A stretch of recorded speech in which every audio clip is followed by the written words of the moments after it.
Hi, I'm Clay Allison, inventor of the Wicked Edge. Come on into our testing area. We're going to examine some different aspects of knife sharpening.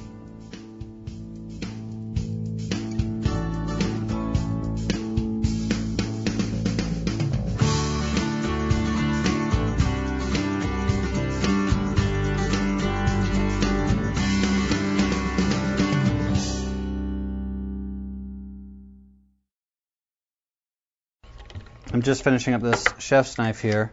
Nothing extraordinary about the knife at all. It's just a simple one-man Henkel out of a set that I bought at Target. We keep a lot of these around for testing here in the shop. And right now I was just stropping it. I had been demonstrating a moment ago how it does with paper and how it does with the tomato. So after stropping it just now, you can see that it's just very, very sharp. I can also kind of show with the tomato, that it's cutting just beautifully on this tomato. We can cut real tiny little slivers if we want. And this is actually a very squishy kind of old tomato for the purpose of showing how sharp it is.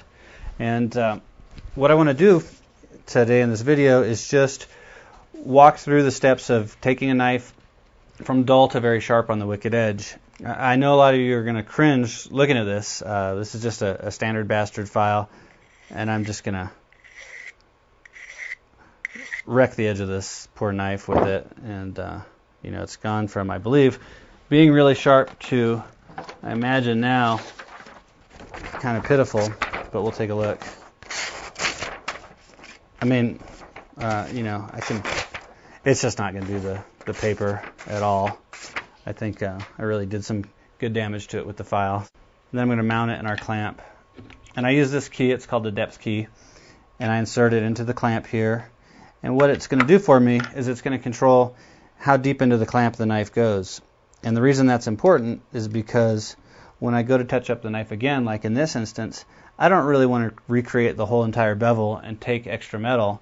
What I want to do is just straighten the edge and polish it again.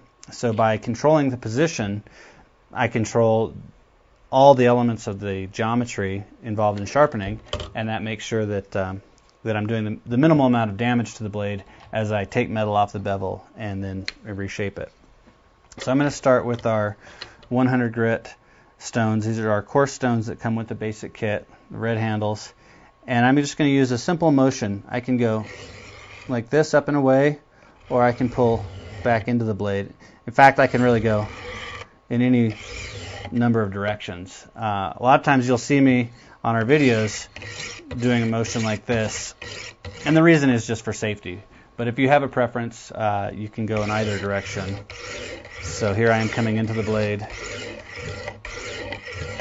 And all I'm really doing here is just working it enough so that I can see that there's scratches reaching all the way to the edge. And once I've done that and I'm confident that the scratches are visually hitting the edge, then I'll pick on one side for a moment, maybe a few strokes, and then I'll see if we've created a burr on the opposite side of the one that I've been sharpening. And I can certainly hear it and feel it with my fingernail. So I've got a burr going this way, and now I'm going to just repeat the same thing. And now I've got a burr on the opposite side, all the way along the blade.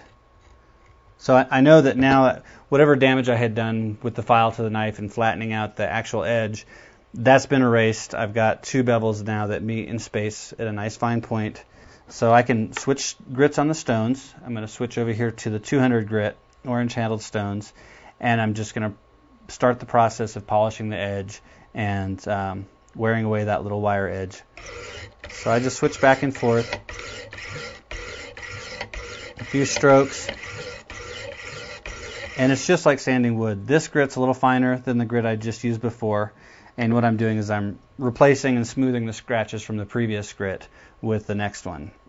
One of the key aspects of the Wicked Edge is the ability to set the angle very precisely, and I don't know if you can see those angle marks there on the bar. They're marked every degree from 15 degrees out to 30, and I just slide these collars in and out till I got the angle that I want, which in this case I'm doing 15 degrees. And I do it on both sides, make sure the angles are set and they're locked in. And then I continue with the process of polishing out the scratches from the previous stone. You can already hear the difference in the way the grit of this stone is sounding against the metal. It's a much finer, smoother sound. These are the 400 grit stones with the yellow handles, and I'm going to switch over to the 600 grit stones now. And again, you hear the difference right away. It's much softer, smoother sounding. And you can actually tell just by hearing the places where I still need to do some polishing, because it sounds a little rougher, a little scratchier.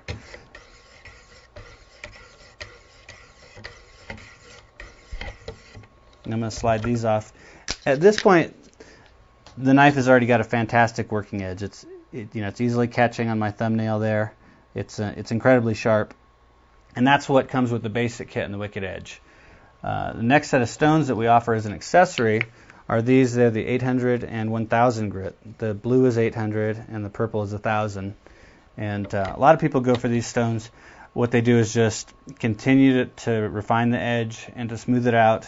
And they're so smooth at this stage that they act as a steel almost, so that a lot of people will use these as their primary maintenance tool. And then I can switch over to the 1000 grit. And again, it's quieter still.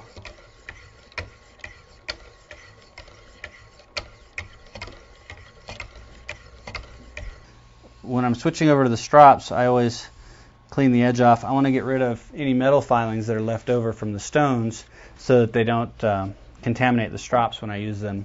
This leather has a diamond paste on it, and it's got just a tiny tacky quality, which easily picks up any type of contamination. So I try and store these always very neatly and cleanly in a plastic bag, and I try and keep them away from any metal filings. So here I go with the leather strops. These are 14 micron strops. And this one has to be an up and away motion, just for the sheer fact that if I come into the blade with this, it will cut the leather. And of course, we got this idea from old barbers and the way that they would sharpen their straight razors. So now I'm onto the 10 micron strops, and you can see there's a few spots on here where I've come into the blade a couple times.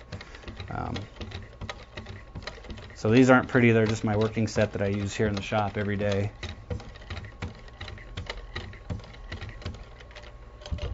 And so we're done with those. And for illustration purposes, I'll just show you the next set of strops that we have. On the darker side here, these are 5 micron diamonds.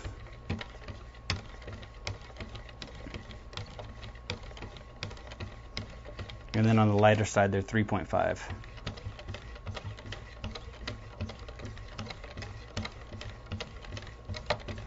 Okay, so that's about as long as it took to really restore the edge from complete disaster with the file. And should be able to just grab another piece of paper here and have it be as sharp as it was a minute ago before we put it on the file. So yeah, that's working great. It's exactly what we expected.